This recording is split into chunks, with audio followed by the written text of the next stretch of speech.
الحمد لله رب العالمين والصلاة والسلام على سيد المرسلين وعلى آله وصحبه أجمعين أما بعد أعوذ بالله من الشيطان الرجيم بسم الله الرحمن الرحيم اقرأ باسم ربك الذي خلق صدر انجمن حکم صاحبان مشفق و مربی اساتذہ اکرام اور میرے دینی و ملی بھائی، آج کے اس سالانہ انجمن میں مجھے جو منتخب کردہ موضوع دیا گیا ہے وہ ہے سوشل میڈیا اور نوجوانوں پر اس کے اثرات۔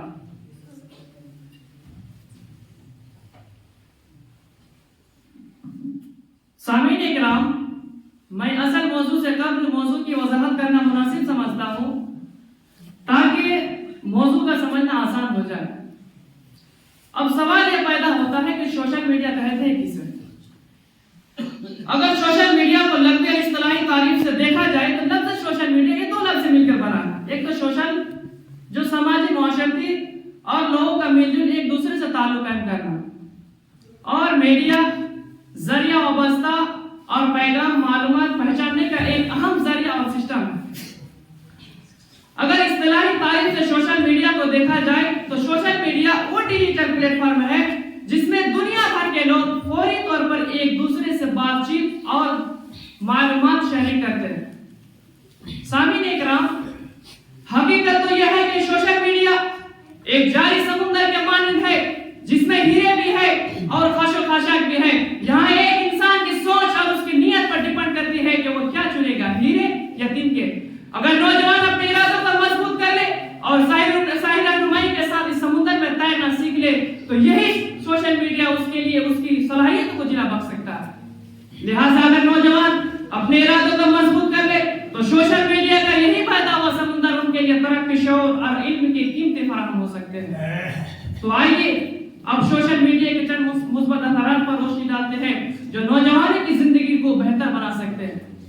صدر علی وقار، آج سوشل میڈیا کے ذریعے نوجوان اپنے گھر میں بیٹھے بیٹھے دنیا بھر کے علم کو حاصل کر رہے ہیں۔ قرآن کہتا ہے کہ اقرأ باسم ربک الذی خلق۔ آج سوشل میڈیا کے ذریعے نیکی اور خیر کے پیغامات کو ایک ایک لمحے ایک ایک سیکنڈ میں ہزاروں لوگ لاکھوں لوگ تک پہنچا دیتا ہے۔ حدیث کے بلغ عنی والا آیت ہے۔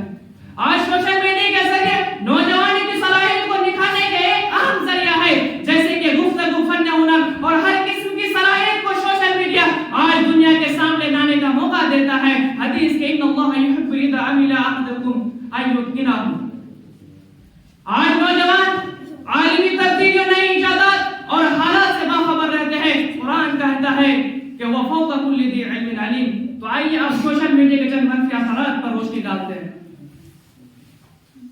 آج سوشل میڈیا نے نوجوانوں کی قیمتی وقت کو آہستہ آہستہ چھین لیتا ہے، جیسے کہ انسٹاگرام، فیس بک، یوٹیوب میں ریلز کو دیکھتے دیکھتے اور اس میں کمنٹس اور لائک کرتے کرتے وقت کو ضائع اور برباد کر دیتے ہیں۔ حتیٰ کہ نماز، روزہ، علم اور ساری ذمہ داری کو پس پش ڈال دیتے ہیں۔ قرآن کہتا ہے کہ والعصر ان الانسان لفی خسر۔ قسم ہے زمانے کی، بے شک انسان خسارے میں ہے۔ نوجوانوں، یہ آیت ہمیں اس بات کی طرف دعوت دے رہی ہے کہ وقت کو ضائع کرنا خسارے کی ایک بہت بڑی شکل ہے۔ سامعین اکرام، آج سوشل میڈیا کے ذریعے سے انقلاب لانے والے نے بات کی تو میں اس کو بتاتا چلوں کہ سوشل میڈیا کے ذریعے انقلاب لانے والے کبھی بھی پائیدار نہیں ہوتے ہیں۔ یہی وہ انقلابات ہوتے ہیں، اور انقلابات کی تاریخ کو اٹھا کر دیکھیں، انقلاب مصر دیکھیں، انقلاب ایران دیکھیں، انقلاب فرانس دیکھیں، یہی وہ انقلاب غریب کی کوکھ سے جنگ لیتا ہے، لیڈر عوام میں موجود رہتے ہیں۔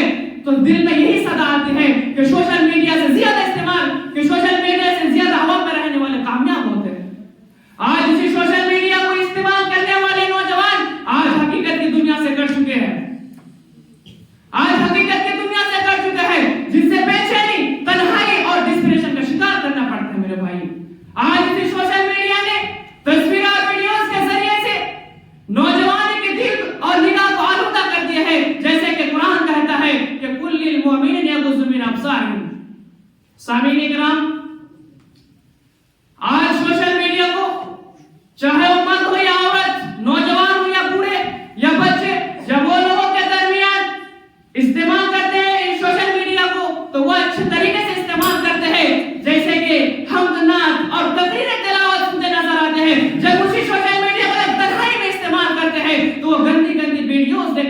چاہتے ہیں. اسی لیے اپنے الہی نے کیا یہ خوب کہا ہے کہ بہت مشکل ہے بچنا بادئ بلبلوں سے خلوت میں, بہت مشکل ہے بچنا بادئ بلبلوں سے خلوت میں, بہت آسان ہے یاروں میں معاذ اللہ کہہ دینا. میرے بھائیوں, یہ سوشل میڈیا ہمارے لیے ایک امتحان اور آزمائش ہے. میں یہیں سے اپنی باتوں کو ختم کرنا چاہتا ہوں. آخر میں اللہ تعالیٰ سے دعا ہے کہ بارے اللہ تو ہم تمام مسلمان بھائیوں کو سوشل میڈیا صحیح سے استعمال کرنے کی توفیق عطا فرما. آمین. وآخر دعوانا الحمد للہ رب العالمین.